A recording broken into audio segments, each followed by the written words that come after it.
মানুষের জীবনের একটা অত্যন্ত গুরুত্বপূর্ণ সুখ এবং প্রয়োজনীয়তাও। দেখতে গেলে এই সংসারের প্রত্যেক পশু পাখি, প্রত্যেক জীব অবশ্যই নিদ্রা প্রাপ্ত করেন, কিন্তু মানুষ, যার মধ্যে বিচার বিবেচনা করার শক্তি অন্যদের থেকে অনেক বেশি, তার কিন্তু ঘুমের কিছু সমস্যা অবশ্যই হয়। কি বলেন, তাই তো? এবার এর কারণ কি? চিন্তা। এবার চিন্তা আমাদের সবার জীবনে আছে। আমরা সকলে জানি যে চিন্তা কখনো আমাদের সাহায্য করে না, তাও আমাদের জীবনে আছে। কেন? চিন্তার মাধ্যমে কি কখনো কোনো সমস্যার সমাধান হয়েছে? অর্থের চিন্তা করলে কি অর্থ লাভ হয়? ভবিষ্যতের চিন্তা করলে কি ভবিষ্যৎ ঠিক হয়ে যায়? স্বাস্থ্যের চিন্তা করলে কি স্বাস্থ্য নিজে থেকেই ঠিক হয়? হয় না। তাহলে এই সব কিছু থেকে আমাদের একটা ছোট্ট শিক্ষা অবশ্যই লাভ করা উচিত। আপনিও আপনার কাঁধ থেকে চিন্তার এই বোঝা নামিয়ে ফেলুন। আর এই সব ইচ্ছে একত্রিত হয়ে আমাদের মনে চিন্তা উৎপন্ন করে। তাই এই চিন্তাগুলিকে ত্যাগ করুন। প্রকৃতির প্রেমের উপর বিশ্বাস রাখুন। মনে রাখবেন, যিনি চিন্তামুক্ত হবেন তিনি চিতামুক্ত হবেন। সুখের নিদ্রা প্রাপ্ত করুন, আর নিদ্রায় যাবার আগে আমার সাথে ভালোবেসে বলুন, রাধা রাধা। মহাদেব, সেই দেবতা যিনি মহান, যাকে দেবতাদের দেবতা বলা হয়, যিনি হলেন আমার আরাধ্য।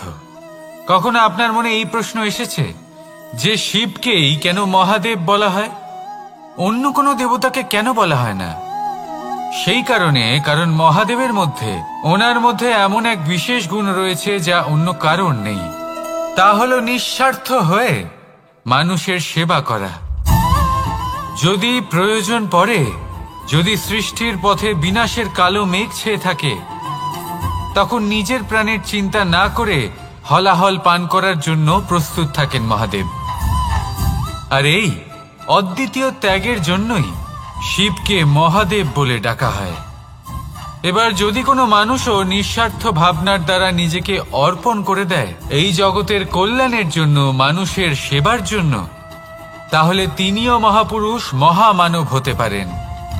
যদি কেউ অভুক্ত থাকেন, তাহলে নিজের থালা থেকে অর্ধেক খাবার তাকে দিয়ে দিন। যদি কেউ অসুস্থ হন, তাহলে তাকে সেবা করার, চিকিৎসা করার চেষ্টা করুন। এই জীবন শুধু নিজের জন্য নয়, অন্যদের প্রতি, সমস্ত সংসারের প্রতি উৎসর্গ করুন। যদি এইসব মানুষ শিখে যান, তাহলে তিনি মহাদেবের পথে অগ্রসর হতে পারেন। যদি মানুষ নিঃস্বার্থ ভাবনার দ্বারা এই সংসারের সেবা করতে শিখে যান, তাহলে তিনি নিশ্চিত রূপে মহামানব অবশ্যই হতে পারবেন। আসুন আমার সাথে ভালোবেসে বলুন, রাধা রাধা। স্বর্ণ, হিরে, মুক্ত, মানিক, এই সব কিছুকে আগে পাথর বলা হতো। তাহলে এমন কি হলো যে এদের রত্ন বলা হয়?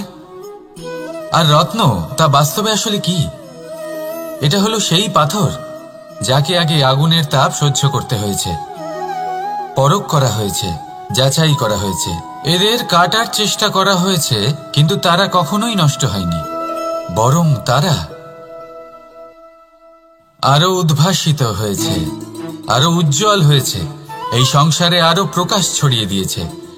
সেই জন্য এরা হলো এত অমূল্য, সেই জন্য এরা হলো বহুমূল্য, সেই জন্য এদের রত্ন বলা হয়। এবার মানুষের কাছেও এই নির্বাচনের অধিকার রয়েছে যে আমরা শুধু পাথর হয়ে থাকব নাকি রত্ন হয়ে থাকব। কিভাবে? আমাদের জীবনেও অনেক সমস্যা রয়েছে, বাধা আছে, বিপত্তি আছে। আমরা সেই বাধার তাপে উত্তপ্ত হই, এই সমস্যা আমাদের কাটার চেষ্টা করে। অনেক মানুষ বিভিন্ন পরিস্থিতি আমাদের ভাঙার চেষ্টা করে, কিন্তু আমাদের নষ্ট হলে চলবে না। যেভাবে এই রত্ন সমস্যার সম্মুখীন হয়ে পাথর থেকে রত্ন হয়েছে, সেইভাবেই আমাদেরও আমাদের সমস্যার সম্মুখীন হয়ে রত্ন হয়ে উঠতে হবে, এই সংসারে প্রকাশের স্রোত হয়ে উঠতে হবে। তাহলে এটাই করুন আর আমার সাথে ভালোবেসে বলুন, রাধা রাধা। সংসারে সব থেকে বড় শক্তি আসলে কি? কেউ বলবেন শারীরিক শক্তি, কেউ বলবেন অস্ত্রের শক্তি, কেউ বলবেন জ্ঞানের শক্তি। ঠিক আছে, কিন্তু যদি আমি বলি সংসারের সব থেকে বড় শক্তি হল শক্তি কোনো এক তথ্যের, আজ্ঞে হ্যাঁ, তথ্য। এই তথ্য নিজেই কিন্তু খুব শক্তিশালী, অত্যন্ত শক্তিশালী অস্ত্র হলো এই তথ্য। আর সত্যি বলতে অনুচিত তথ্যের থেকে অনেক বেশি ঘাতক হলো অসম্পূর্ণ তথ্য। যেরকম আজ শাম্ব রুক্মির সাথে করেছে, ওকে অসম্পূর্ণ তথ্য দিয়েছে, তার ফলে বিনাশ হলো। যদি এইভাবেই আপনার কাছেও কোনো অসম্পূর্ণ তথ্য আসে, আর যদি আপনি তা পরখ না করে দেখেন, যাচাই না করে দেখেন, আর নিজের কর্ম করেন, তাহলে উত্থানের বদলে আপনি পতনের সম্মুখীন হবেন। বিকাশের বদলে আপনার বিনাশ হয়ে যাবে। মনে রাখবেন একটা অত্যন্ত গুরুত্বপূর্ণ কথা, সঠিক তথ্য পাওয়া সঠিক তথ্য দেওয়ার থেকে অনেক বেশি গুরুত্বপূর্ণ। আশা করি এই কথা আপনি বুঝেছেন। জীবনে যখনই কোনো তথ্য আপনি পাবেন, সেই বিষয়ে ভেবে দেখুন, পরখ করে দেখুন, যাচাই করুন, তারপর নিজের কর্ম করুন। আর আমার সাথে ভালোবেসে বলুন, রাধা রাধা। ধর্ম এবং প্রেম, এই দুই হলো একই মুদ্রার দুই পিঠ। যদি এদের মধ্যে কোনোটা নষ্ট হয়ে যায়, তাহলে দ্বিতীয়টাও থাকে না। কখনো ভেবেছেন এমন কেন হয়? তার জন্য আগে আপনাকে বুঝতে হবে যে ধর্ম আসলে কি। ধর্ম সেটাই যা এই সংসারের প্রত্যেক মানুষকে একে অপরের সাথে সুখ এবং শান্তিতে থাকতে প্রেরণা যোগায়। এই প্রেরণার আধার হলো প্রেম। প্রেম সেটাই যা আপনার মধ্যে অন্য কারোর প্রতি করুণাবোধ জাগিয়ে তোলে, সম্মান জাগিয়ে তোলে। এবার যদি প্রেম চলে যায়, তাহলে সবার আগে বিনাশ হবে সম্মান আর করুণাবোধের। এবার যেখানে না প্রেম রয়েছে, না সম্মান রয়েছে, না করুণা রয়েছে, সেখানে ধর্ম কিভাবে বাস করবে?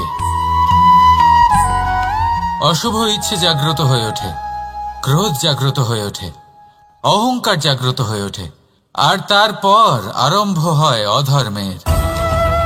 তাই যা যা ভাবনা আপনার অন্তরে প্রবেশ করছে, করতে দিন, কিন্তু যাই হোক না কেন, এই প্রেমকে নিজের থেকে দূরে যেতে দেবেন না। এই প্রেমকে চিরকাল নিজের কাছে রাখুন, নিজের হৃদয়। আর এই প্রেম ভাব নিয়ে বলুন, রাধা রাধা। মানুষের জীবনে উন্নতি লাভ করার জন্য তিনটি স্তম্ভের প্রয়োজন হয়। প্রথম স্তম্ভ শিক্ষা। এই শিক্ষা আমাদের জ্ঞান প্রদান করে। দ্বিতীয় স্তম্ভ ব্যবসা, যার দ্বারা আমরা ধন উপার্জন করি। তৃতীয় স্তম্ভ হলো আমাদের ঈশ্বর, আমাদের ইষ্ট। এনার সাথে যদি আমরা জুড়ে থাকতে পারি, তাহলে এমন একটা মানসিক বল আপনি লাভ করবেন যেটা এই সংসারে আর কোথাও পাওয়া সম্ভব নয়। কিন্তু মানুষ অনেক সময় জীবনে এই তিনটি স্তম্ভ লাভ করা সত্ত্বেও সামনে অগ্রসর হতে পারেন না। তখনও জীবনে কঠিন পরিস্থিতি আসতেই থাকে। এমনটা ঠিক কেন হয়? কারণ সে জীবনে এই তিনটি স্তম্ভ লাভ করে নেয়, জীবনে প্রয়োগও করে, কিন্তু তার ভিতের কথা সে ভুলেই যায়। যেমন প্রথম স্তম্ভ অর্থাৎ শিক্ষা। এই শিক্ষার আধার হলো শুভ চেতনা। যদি অন্তরে শুভ চেতনা না থাকে, তাহলে এই শিক্ষার কোনো গুরুত্ব থাকে না। দ্বিতীয় স্তম্ভ ব্যবসা। পরিশ্রম করে উপার্জন করতে হবে, এই কথাটা আমরা সবাই জানি এবং সবাই চেষ্টাও করি। কিন্তু ব্যবসা করতে করতে আমরা এটা ভুলে যাই আমাদের ব্যবহার কেমন হয়ে পড়েছে। এই ব্যবহার যদি শুভ হয়, তাহলে আমাদের উপার্জন আস্তে আস্তে একটা স্থির জায়গায় এসে পৌঁছবে। এবং তৃতীয় স্তম্ভ আমাদের ভগবান। যদি ওনার স্মরণে আপনি যেতে চান, তাহলে তার পূর্বে নিজের মা বাবাকে সেবা করুন, তাদের যত্ন করুন, তাদেরকে ভালোবাসুন, কারণ ওনারাই হলেন এই সংসারে আপনার সব থেকে বড় ইষ্ট। তাহলে তিন স্তম্ভের সাথে সাথে তাদের আধারকেও নিজের জীবনে প্রাধান্য দিন। কোনো সমস্যা আসবে না, জীবনে একের পর এক উন্নতি করবেন এবং এই মন প্রসন্ন হয়ে বলবে, রাধা রাধা। সুখ, দুঃখ এবং শক্তি এই তিন হলো এই সংসারের ত্রিদেবের মতো। আমাদের জীবনে যা কিছু ঘটছে এই তিনটির ভিত্তির উপরেই হচ্ছে। আসলে এই সংসারের একটা নিয়ম আছে, যখনই আপনি কিছু লাভ করেন এই সংসার আপনার পরীক্ষা নেয়। এটা জানার জন্য আপনার পরীক্ষা নেয় যে আপনি যা কিছুই লাভ করেছেন আপনি কি আদৌ সেটার যোগ্য কিনা। ঠিক সেইভাবেই এই সুখ, দুঃখ এবং শক্তি আপনার পরীক্ষা নিয়ে থাকে। যখন সুখ আসে তখন সে আপনার পরীক্ষা নেয় যে আপনার মধ্যে অহংবোধ জাগ্রত হয়নি তো। যদি অহংবোধ চলে আসে তাহলে সুখ সেখানেই সঙ্গ ত্যাগ করে।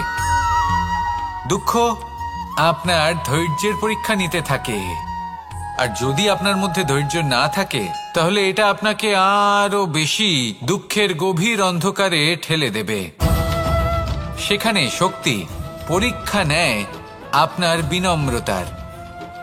যদি আপনি বিনম্র না হন তাহলে হয় এই শক্তি আপনার সঙ্গ ত্যাগ করবে, নয় এই শক্তি বিনম্রতার অভাবে আপনার পতনের কারণ হতে পারে। এই সংসারে যে কোনো ব্যক্তি যিনি এই পরীক্ষায় উত্তীর্ণ হয়ে থাকেন এই জীবনে তিনি সাফল্য লাভ করেন। আসুন আমার সাথে ভালোবেসে বলুন, রাধা রাধা। ভয়ের সাথে আমরা সবাই পরিচিত, কষ্টও আমরা সবাই পেয়েছি। কখনো কখনো আমরা অসুস্থ হয়ে পড়ি, আর এমন সময় হলে মাতার মমতা, কখনো বাবার স্নেহ, কখনো বন্ধুদের পাশে থাকার অনুভূতি আমাদের রোগ নিরাময়ে সাহায্য করে। কখনো যদি আমরা নিরাশ হয়ে পড়ি, তখন যদি আমাদের কোনো আপনজন আমাদের দুটো ভালো কথা বলে তখন আমাদের মনোবল বেড়ে যায়। ঠিক তেমন সংসারের এই রঙ্গমঞ্চে যদি আপনি পীড়িত অনুভব করেন,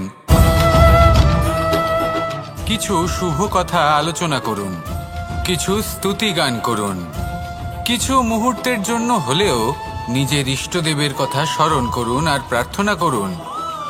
সাহস বাড়বে, শক্তিও বৃদ্ধি পাবে এবং সামনে এগিয়ে চলার পথও দেখতে পাবেন। তখন এই মন প্রসন্ন হয়ে বলবে, রাধা রাধা। এই সংসারে কখনো কোনো ব্যক্তিকে তার বাইরের পোশাক দেখে বিচার করার চেষ্টা করবেন না, এটা খুব বড় ভুল করবেন। যেমন আমরা জীবনে অনেক সময় এমন করি, ধরুন কোথাও একটা গাছ দেখলাম, খুব বিশাল আকারের একটা গাছ যেটা মাটির থেকে অনেক উঁচুতে পৌঁছে গেছে, যার বিশাল শাখা আছে। সেগুলো দেখে আমরা ভাবি যে এই গাছে হয়তো কত সুস্বাদু ফল আছে, আমরা সেই গাছের পরিচর্যা করতে থাকি। আবার অন্যদিকে হলো একটি তৃণ যেটা মাটি থেকে কিছুটা উঁচুতে পৌঁছেছে, কিন্তু সেই তৃণর নিচে, মাটির নিচে অত্যন্ত সুস্বাদু ফল বা সবজি জন্ম নেয়, যা আমাদের স্বাস্থ্যের পক্ষে অত্যন্ত উপকারী। সেই জন্য কখনো আবরণ দেখে কাউকে বিচার করতে চেষ্টা করবেন না। তার বদলে এটা বোঝার চেষ্টা করুন যে আপনার সামনে যে ব্যক্তি আছে বা বস্তু আছে তার বিশেষত্ব কি। যদি এই বিশেষত্ব বোঝার ক্ষমতা আপনি অর্জন করেন, যদি এই শিল্প আপনি নিজের ভেতরে জাগ্রত করেন, তাহলে এই সংসারে বিশেষত্ব কি সেটা আপনি জানতে পারবেন। আর এই সমস্ত খেলা দৃষ্টি থেকে নয়, দৃষ্টিভঙ্গি থেকে জন্ম নেয়। দৃষ্টিভঙ্গি সবসময় শুভ রাখুন আর আমার সাথে ভালোবেসে বলুন, রাধা রাধা। যখন আমরা কোনো বনে প্রবেশ করি তখন এই সবুজ ঘাস দেখে, এই কোমল ঘাস দেখে আমাদের মন প্রফুল্ল হয়ে ওঠে। ভিন্ন ভিন্ন প্রজাতির ফুল, ভিন্ন ভিন্ন রঙের ফুল দেখে এই মন আনন্দে ভরে ওঠে। এখানে শিশুরা আনন্দ লাভ করে, বড়রা ভোজন গ্রহণ করেন, কথাবার্তা বলেন, হাঁটাহাঁটি করে বেড়ান। এবার ভেবে দেখুন, যখন এই উপবনের নির্মাণ হয়েছিল সেই সময় যদি এই মাটিকে সঠিকভাবে খনন না করা হতো, যদি তাতে সঠিকভাবে বীজ রোপণ না করা হতো, যদি কোনো সংঘর্ষ না হতো, পরিশ্রম না করা হতো, যদি চলতে চলতে পায়ে কাঁটা না বিঁধে যেত, তাহলে এই সুন্দর বন দেখে আমরা কি এই আনন্দ লাভ করতে পারতাম? কখনোই নয়। ধরুন কোনো নদীর তটে সুন্দর একটি বন আছে, সেই বনের আনন্দ লাভ করতে গেলে আপনাকে সেই নদী পার করতেই হবে। যদি সুখের নদীর কাছে পৌঁছতে চান তাহলে তটে যে কাঁটা রয়েছে সেগুলোর সাথে সংঘর্ষ করতেই হবে। এই সংসারে যদি আপনি সুখ লাভ করতে চান তাহলে সুখ লাভের এই যাত্রা শুরু করতে হবে সংঘর্ষ দ্বারা। তাহলে সংঘর্ষকে স্বাগত জানান, এর পেছনেই সুখ রয়েছে যা আপনার জন্য অপেক্ষা করছে। এবার হাসুন আর আমার সাথে ভালোবেসে বলুন, রাধা রাধা। সংসারে আমাদের জীবনের সবথেকে বড় দোষ কি আপনি জানেন? কেউ বলবেন লোভ, কেউ বলবেন লালসা, কেউ বলবেন অসত্য। দেখুন, দুঃখের মূল কারণ হলো পরিশ্রম না করা। কিছু মানুষ ভাবেন যে আমি জীবনে কোনো পরিশ্রম করব না, অথচ আমি সবকিছু প্রাপ্ত করতে চাই। আর এমন এক কারণের জন্যই দূতের মতো খেলা আমাদের জীবনে প্রবেশ করার সুযোগ পায়। দূত, এই দূত আসলে কি? দূত অর্থাৎ কোনো পরিশ্রম ছাড়াই অন্য কেউ পরিশ্রম করে যা অর্জন করেছেন, যে সুখ সুবিধা অর্জন করেছেন, তা নিজের জন্য শুধুমাত্র একটা খেলার মাধ্যমে নিজের করে নেবার ইচ্ছে। আর এই ইচ্ছে অত্যন্ত বিনাশকারী হতে পারে। এই ইচ্ছে যদি আপনার বিবেক, আপনার মন, আপনার চেতনা, আপনার ভাবনা প্রবাহিত করে ফেলে, তারপরে আপনি চেষ্টা করতে শুরু করে দেবেন, আর সেইখান থেকেই আপনার পতন শুরু হবে। এই চেষ্টা করবেন যে অন্য কারোর জীবনের সমস্ত ধন, তার সমস্ত জীবন সম্পূর্ণভাবে নিজের করে নেওয়ার। কারণ প্রথমে আশা জাগ্রত হয়, আর এই আশা হতাশায় পরিণত হতে সময় লাগে না। এই হতাশা কুণ্ঠায় পরিণত হতে সময় লাগে না, কুণ্ঠা লোভে পরিণত হতে সময় লাগে না, আর এই লোভ প্রতিশোধ স্পৃহাতে পরিণত হতে সময় লাগে না। আর যখন এই সব কিছু হয়, আপনি দুষ্ট হয়ে যান। আর সবাই জানেন যে প্রত্যেক দুষ্ট ব্যক্তির পতন হলো অবশ্যম্ভাবী।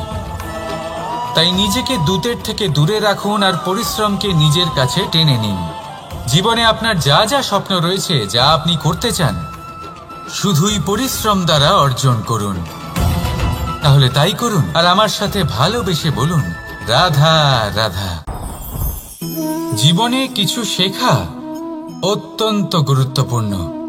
এবার কি কি শিখতে হবে সেই সব শেখানোর জন্য অনেক শিক্ষক রয়েছেন, কিন্তু কি শিখবেন না আর কি করবেন না, এটা আমাদের নিজের অভিজ্ঞতা দিয়েই শিখতে হয়। কিন্তু তার মানে এটা নয় যে যদি আপনাকে শিখতে হয় যে আগুনের তাপ কতটা, আপনাকে আগুনের মধ্যে হাত দিতে হবে। না, অন্য কারোর অভিজ্ঞতা দ্বারাও শিখতে পারেন। প্রশ্ন শুধুমাত্র একটাই যে আপনি কি শিখতে চান নাকি চান না। যদি আপনি এটাই ভাবেন যে আমি শুধুই নিজের অভিজ্ঞতা দ্বারাই শিখতে চাই, তাহলে জীবনকাল ছোট মনে হবে, অনেক কিছুই শিখতে পারবেন না। তাই নিজের সাথে সাথে বড়দের অভিজ্ঞতা দ্বারাও শেখা শুরু করে দিন। এই সংসারের অভিজ্ঞতা দ্বারা শিখতে শুরু করে দিন। আর এটা নিশ্চিত রূপে শেখা আবশ্যক যে কখন কি করবেন না, কোথায় থামতে হবে আর কোথায় থামবেন না। তাহলে আসুন আর আমার সাথে ভালোবেসে বলুন, রাধা রাধা। ভোজন। এবার ভোজন সংগ্রহ করার জন্য মানুষ কি না করেন, সবসময় চেষ্টা করতে থাকেন। ফসল উৎপাদনের জন্য অনেক পরিশ্রম করতে থাকেন, কিন্তু অনেক সময় অনেক পরিশ্রম করার পরেও ফসল ভালো উৎপাদন হয় না। এর কারণ কি? কারণ হলো এটাই যে আপনি পরিশ্রম হয়তো অনেক করেছেন, কিন্তু আপনার নজর তো সেই বীজের দিকে ছিলই না যা আপনি রোপণ করেছেন। সেই জন্য সবসময় কোনো বীজ রোপণ করার আগে তাকে পরখ করে দেখুন, তা অত্যন্ত আবশ্যক। আর সেইভাবেই যখনই কোনো কর্মের প্রশ্ন আসে, তাহলে সেখানে শুধুমাত্র পরিশ্রম যথেষ্ট নয়। সেই কাজের প্রতি আপনার কর্তব্য কি, আপনার উদ্দেশ্য কি, সেটা জানা হলো অত্যন্ত গুরুত্বপূর্ণ। তাই কর্ম করুন, কিন্তু সেই কর্মের প্রতি আপনার যা উদ্দেশ্য তার মাহাত্ম্য বুঝতে চেষ্টা করুন। তাহলে আসুন আমার সাথে ভালোবেসে বলুন, রাধা রাধা। যদি কোনো সিংহ বানরের মতো গাছে চড়তে চেষ্টা করে তাহলে কি হবে? একটা মাছ যদি মাটিতে হাঁটতে চেষ্টা করে তাহলে কি হবে? তারা বিফলই হবে। কিন্তু এরকম কেন হয়? তার কারণ হলো প্রকৃতির রচনা কিছুটা এরকম। এখানে প্রত্যেকটি ব্যক্তিকে, প্রত্যেকটি প্রাণীকে আলাদা আলাদা গুণের অধিকারী করা হয়েছে এবং সকলকে একটা সীমাও প্রদান করা হয়েছে। এবার এই যে বৃক্ষ, পশু, পাখি, এদের মধ্যে সেই ক্ষমতাই নেই যে এরা নিজেদের যাচাই করতে পারবে, নিজেদের সীমাগুলো বুঝতে পারবে, নিজেদের সদ্গুণগুলো চিনতে পারবে। এরা সেটা করতে পারবে না। কিন্তু মানুষ তো আলাদা। মানুষের কাছে সেই বিশেষ শক্তি আছে যে তারা পূর্ণরূপে নিজেদের যাচাই করতে পারবে, নিজেকে পূর্ণরূপে বুঝতে পারবে, নিজের দোষ, নিজের অপগুণ, নিজের সদ্গুণ, নিজেদের সীমাগুলো তারা বুঝতে পারবে। আর এটা অত্যন্ত গুরুত্বপূর্ণ। কথায় আছে যে যদি সাফল্য লাভ করতে হয় তাহলে নিজেকে যাচাই করে নিতে হবে। তাই নিজেকে যাচাই করুন, নিজের সাথে পরিচিত হয়ে যান এবং জীবনে কর্ম করতে থাকুন। সাফল্যের শিখরে অবশ্যই পৌঁছে যাবেন। আর ওখানে যদি যান তাহলে এই মন প্রসন্ন হয়ে অবশ্যই বলবে, রাধা রাধা। বনের মধ্যে যদি আপনি কোনো বিষাক্ত সাপ দেখেন তাহলে কি করবেন? আপনি তখনই তার থেকে দূরে পালাতে চেষ্টা করবেন। আর এটা কেন করবেন? নিজের রক্ষার্থে। এই কথা আমি নয় মেনে নিলাম, কিন্তু নিজের জীবনে এটা করেন না কেন? আপনি যেখানেই যান, যে স্থানেই যান না কেন, প্রত্যেক সময়, প্রত্যেক মুহূর্তে এমন বিষাক্ত সাপ আপনি অবশ্যই খুঁজে পাবেন। আর সেই সাপ নয় যাদের আপনি বনে খুঁজে পাবেন। এরা হলো সেই সাপ যা আপনাকে পাপ করতে বাধ্য করবে। আপনার অন্তরের বাসনা, ক্রোধ, অহংকার, লোভ, ঈর্ষা, এদের বৃদ্ধি ঘটাবে। দেখুন, বনের এই সাপ আপনাকে একবার ছেড়ে দিতেও পারে, ছোবল নাও মারতে পারে, কিন্তু এই যে পাপরূপী সাপ আছে তা অবশ্যই ছোবল মারবে। কর্ম যদি করেন তাহলে অবশ্যই ফল পাবেন। সেই জন্য যখনই কোথাও যাবেন, যদি এমন কাউকে দেখেন, যদি এমন কিছু দেখেন যে আপনাকে পাপ করতে বাধ্য করছে, তাহলে সেই মুহূর্তে সেখান থেকে পালিয়ে যান। যেমন বনের সাপ দেখে আপনি পালাতে থাকেন। সৎকর্মের রক্ষা অত্যন্ত আবশ্যক। আসুন আর আমার সাথে ভালোবেসে বলুন, রাধা রাধা। মনুষ্য জীবনের সব থেকে বেশি গুরুত্বপূর্ণ বিষয় হল মনের একাগ্রতা। এই সংসারের যে কটি মহান কার্য সম্পাদন হয়েছে তা হল মনের এই একাগ্রতার একমাত্র ফল। আপনি অবশ্যই দেখে থাকবেন, অনেক ছোট বড় নদী যা বয়ে চলে তাদের সামনে একটা বাঁধ নির্মাণ করা হয় সেই সব নদীর জল সঞ্চয় করতে। বাঁধ হয়ে গেলে প্রয়োজন মতো বা মনের ইচ্ছে মতো তাকে ব্যবহার করা সম্ভব। এবার এটাই আমাদের মনের সাথেও সম্ভব। আমাদের মনের একাগ্রতা আজকের দিনে দাঁড়িয়ে বিভিন্ন ধরনের বিকার, ক্রীড়া এবং ভোগের মধ্যে ভাগ হয়ে গেছে। একে একত্রিত করতে হবে, একটা বাঁধ নির্মাণ করতে হবে। একে শুধু এটাই করতে হবে, যেটা উচিত কর্ম সেটাই করুন, যেটা অনুচিত কর্ম সেটা করা থেকে নিজেকে বিরত রাখুন। এটাই করতে হবে, যেটা উচিত কর্ম সেটাই করুন, যেটা অনুচিত কর্ম সেটা করা থেকে নিজেকে বিরত রাখুন। ব্যাস, এই কাজটাই আপনি করতে থাকুন, করতে থাকুন। মনের মধ্যে একাগ্রতার বাঁধ নির্মাণ করুন। আর একবার যদি তা নির্মাণ হয়ে যায় তাহলে যখন চাইবেন, যেখানে চাইবেন, যতটা চাইবেন একাগ্রতা প্রয়োগ করতে পারবেন। আর একবার যদি আপনি এটা শিখে যান তাহলে এই সংসারকে বদলে ফেলার মতো কাজ আপনি করতে পারবেন, সমাজকে শোধরাবার মতো কাজ করতে পারবেন। তাহলে এই মনকে একাগ্র করুন আর আমার সাথে ভালোবেসে বলুন, রাধা রাধা। আমরা সবাই ফল খাই, কিন্তু আমাদের সেই ফলই প্রিয় হয় যে পরিপক্ক হয়ে ওঠে, যেটা নম্র হয়, আর যে ফল অনেক বেশি মিষ্টি আর সুস্বাদু হয়ে থাকে, যাদের রঙে বাহার দেখা যায়। সেইভাবে জীবনে আমরা নানান মানুষের সাথে পরিচিত হই, কিন্তু সেই মানুষই আমাদের মন ছুঁয়ে যায় যারা বিনম্র স্বভাবের, যাদের বাণী খুব মধুর, যাদের অন্তরে আত্মবিশ্বাসের একটা তেজ, একটা রং দেখা যায়। এবার এমন ব্যক্তি আমরা কি করে হব? ঠিক সেইভাবেই যেমন একটা ফল রোদ, বর্ষা, শীত, বায়ু এই সকল সংকটময় পরিস্থিতির সম্মুখীন হয়ে পরিপক্ক হয়ে ওঠে, সেইভাবেই মানুষ সংকটময় পরিস্থিতির সম্মুখীন হয়ে পরিপক্ক হয়ে ওঠেন। যদি এই সংকটের সম্মুখীন হন তাহলে অভিজ্ঞ হবেন, আর এই অভিজ্ঞতাই শিক্ষা দিয়ে যাবে। এই অভিজ্ঞতা আমাদের শিখিয়ে দেয় যে আমাদের বিনম্র থাকতে হবে। অহংকার করে কোনো লাভ নেই। মধুর বাণীর যে কি মূল্য তা আমরা শিখতে পারি। এই অভিজ্ঞতাই আমাদের বুঝিয়ে দেয় যে উচিত অনুচিত কোনটা আমাদের দৃষ্টিভঙ্গি তৈরি করে, আর এই দৃষ্টিভঙ্গি দ্বারা আত্মবিশ্বাস জাগ্রত হয়। সেই জন্য জীবনে কখনো বিপদ থেকে দূরে পালাবেন না, সেগুলোর সম্মুখীন হন, অভিজ্ঞতা লাভ করুন, তার থেকে শিক্ষা লাভ করুন, এইভাবেই পরিপক্ক হবেন। আসুন আমার সাথে ভালোবেসে বলুন, রাধা রাধা। ধন সঞ্চয় করা সম্ভব, আর সেই জন্য ধন সব থেকে বেশি মূল্যবান সম্পত্তি নয়। এবার আপনি বলবেন, এ আমি কি বলছি? এই ধন খুব মূল্যবান, আমরা সকলে অর্জন করতে ব্যস্ত। সেটা এই কারণে, কারণ আপনারা জানেন না এই সংসারের সব থেকে বেশি মূল্যবান সম্পত্তি কি। এ হলো সেই সম্পত্তি যা কখনো সঞ্চয় করা সম্ভব নয়। আপনার কাছে যতই ধন থাকুক তা দিয়ে আপনি স্বাস্থ্য লাভ করতে পারেন, বাড়ি কিনতে পারেন, আদি ইত্যাদি, কিন্তু আপনি যতই ধনী হন না কেন, ফেলে আসা দিনের একটা মুহূর্ত আপনি লাভ করতে পারবেন না। এই একটা মুহূর্ত, এই সময়, এটাই হলো সংসারের সব থেকে মূল্যবান সম্পত্তি। একবার চলে গেলে তা কখনোই ফিরে আসে না। আর এই মুহূর্ত যতই চলে যাক না কেন, আমরা স্মৃতির মাধ্যমে সেগুলি যাপন করতে পারি, তার আনন্দ উপভোগ করতে পারি।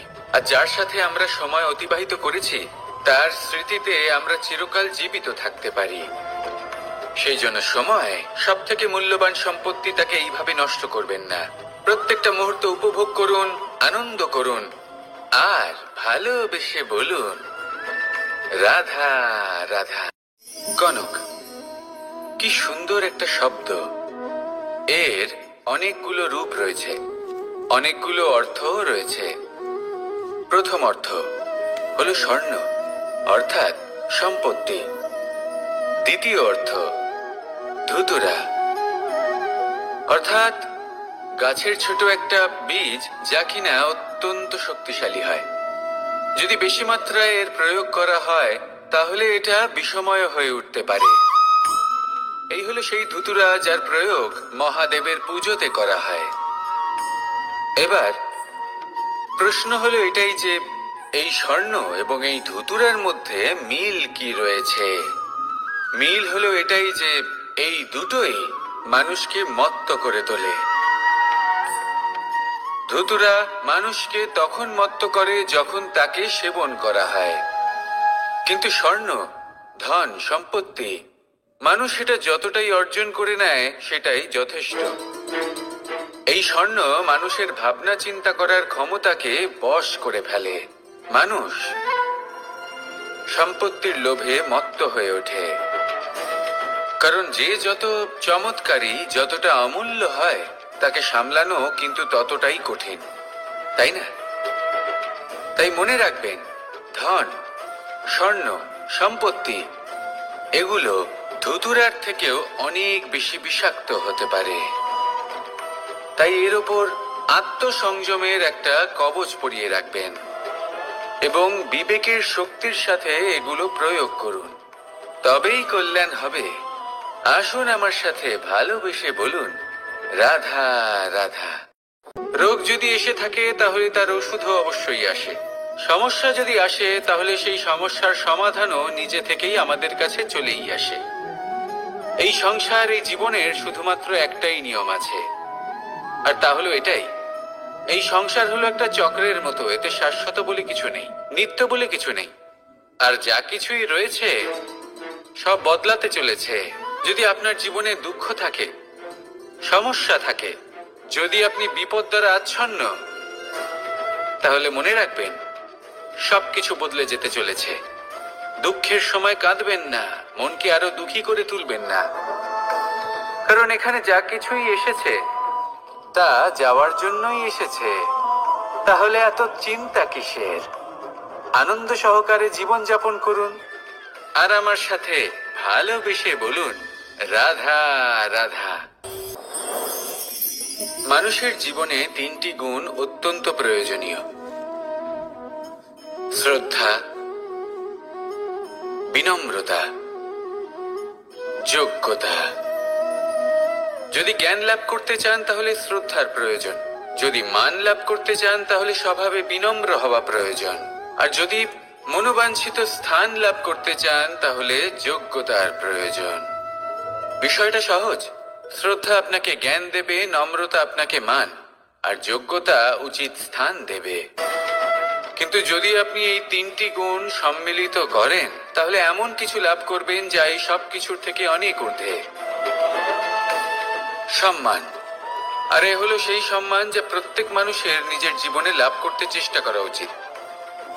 কারণ এই হলো সেই সম্মান যার কারণে আপনি চলে যাওয়ার পরেও এই সংসার আপনাকে ভালোবাসবে আর মনে রাখবে। আসুন আমার সাথে ভালোবেসে বলুন, রাধা রাধা। জীবনে গতি অত্যন্ত গুরুত্বপূর্ণ, মতিও হলো গুরুত্বপূর্ণ, এবং তার থেকেও বেশি গুরুত্বপূর্ণ হলো সঙ্গতি। একটা জলের ফোঁটা, তার মধ্যে গতি থাকে।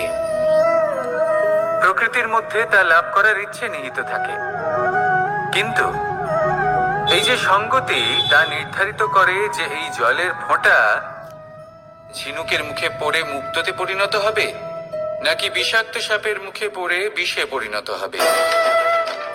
এবার দেখুন, এই জঞ্জাল স্বর্ণকারের দোকানের সামনেও থাকে এবং জঞ্জাল একজন ব্যবসাদারের দোকানেও থাকে, কিন্তু জঞ্জাল যা স্বর্ণকারের দোকানে থাকে তা ব্যবসাদারের দোকানের জঞ্জালের থেকে অনেক বেশি মূল্যবান, কারণ তার মধ্যে সোনার কণার সঙ্গতি থাকে। সেই জন্য জীবনে সঙ্গতির উপর বিশেষ গুরুত্ব দেবেন। যেমন সঙ্গতি তেমনই আপনি হবেন। আসুন আমার সাথে ভালোবেসে বলুন, রাধা রাধা। প্রত্যেক প্রাণী ভালোভাবে জীবন যাপন করতে চান, এটা তাদের স্বভাবে আছে এবং ভাবাটা অনুচিত নয়। কিন্তু একটা ভালো জীবনের গুরুত্বপূর্ণ অংশ কোনটা? বসবাসের স্থান।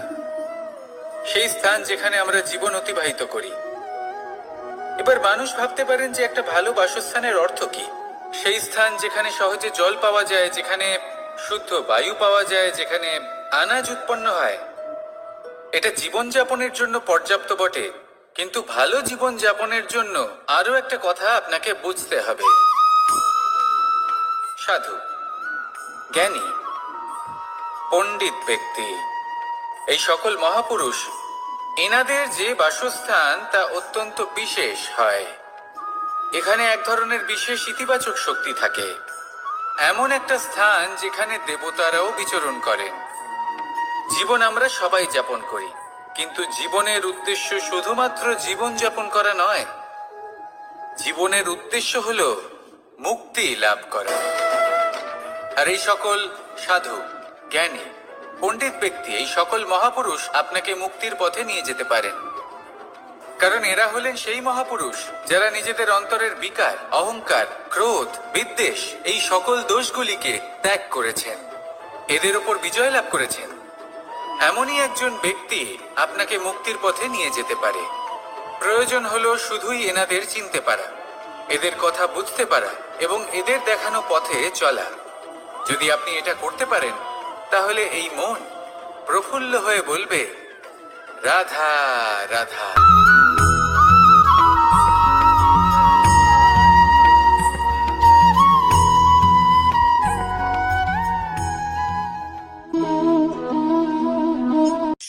এই শুকনো পাতাটিকে দেখুন, নিষ্প্রাণ হয়ে পড়েছে। একটা গাছের ডালে ছিল, সেই গাছ ওর লালন পালন করত। যখন যখন বাতাস বইত, এই পাতায় কম্পন দেখা দিত, মনকে প্রফুল্ল করে তুলত। কোনো একদিন এই পাতা গাছের ডাল থেকে ঝরে পড়ে গেল। নিঃসন্দেহে ও নিজের স্বাধীনতা পেল, কিন্তু আস্তে আস্তে শুকিয়ে গেল, নিষ্প্রাণ হয়ে গেল। দেখুন, আমি এই কথা বলছি না যে স্বাধীনতা অনুচিত, কখনোই না। কিন্তু যে কোনো পরিস্থিতিতে স্বাধীন হতে চাওয়া এটা নিশ্চিত রূপে অনুচিত। আমরা যদি আমাদের জীবনে পরিবারের গুরুত্ব ভেবে দেখি তাহলে এই পরিবারে যতই মতভেদ থাকুক না কেন, যতই মনোমালিন্য থাকুক না কেন, যতই বিবাদ থাকুক না কেন, এই সব মিটিয়ে নেওয়া অত্যন্ত প্রয়োজনীয়। সেই সবকিছু সমাপ্ত করা অত্যন্ত প্রয়োজনীয়। কখনো এই পরিবারকে ভাঙতে দেবেন না, কখনো এই পরিবার থেকে দূরে চলে যাবেন না। এই পরিবার হলো আমাদের জীবনের একটা অমূল্য সম্পদ, অমূল্য এক আশ্রয়, যা এই সংসারে হয়তো কোথাও আপনি পাবেন না। তাই একে আগলে রাখুন। পরিবার সেই গাছ, রাধা রাধা।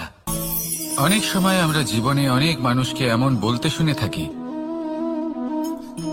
যে আমি অসফল হয়েছি কারণ আমার সময় ভালো যাচ্ছিল না। আমি এই জিনিসটা লাভ করতে চাইছিলাম কিন্তু করতে পারলাম না কারণ আমার সময়টা ভালো যাচ্ছিল না। আমি আমার জীবনে ওই মহান কাজটা করতে চাইছিলাম কিন্তু করতে পারলাম না। কেন? কারণ আমার সময়টা ভালো যাচ্ছিল না। কিন্তু যে মুহূর্তে ভালো সময় আমার জীবনে আসবে, আমি সব কিছু প্রাপ্ত করব। এমন প্রায় প্রত্যেকেই বলেন। আসুন একটা কথা বোঝা যাক। একজন মালিকে দেখুন, সে প্রত্যেক দিন গাছের সেবা করে, তাকে জল দেয়, তার যত্ন আত্তি করে। কেন? প্রত্যেক দিন সেই গাছ ফল দেয় না। সঠিক সময় এলে তবেই সেই গাছ ফল দেয়, কিন্তু প্রত্যেক দিন মালি তার সেবা করে, তাকে যত্ন করে। শুধুমাত্র তখন করে না যখন সেই গাছ ফল দিতে সক্ষম। আর যদি মালি গাছের যত্ন প্রতিদিন না করে, তাহলে হয়তো সেই গাছ ফল দিতেই পারবে না। এটাই হলো আমাদের জন্য একটা শিক্ষা। যখন সময় আমাদের জন্য অপেক্ষা করে না, তখন আপনি সময়ের জন্য কেন অপেক্ষা করছেন? ভালো সময়ের জন্য অপেক্ষা করবেন না। ভালো এবং শুভ কর্ম দ্বারা ভালো সময়কে নিজের কাছে টেনে আনুন। নিরন্তর কর্ম করুন, পরিশ্রম করতে থাকুন। শুভ সময় আপনা থেকেই আপনার কাছে আসবে।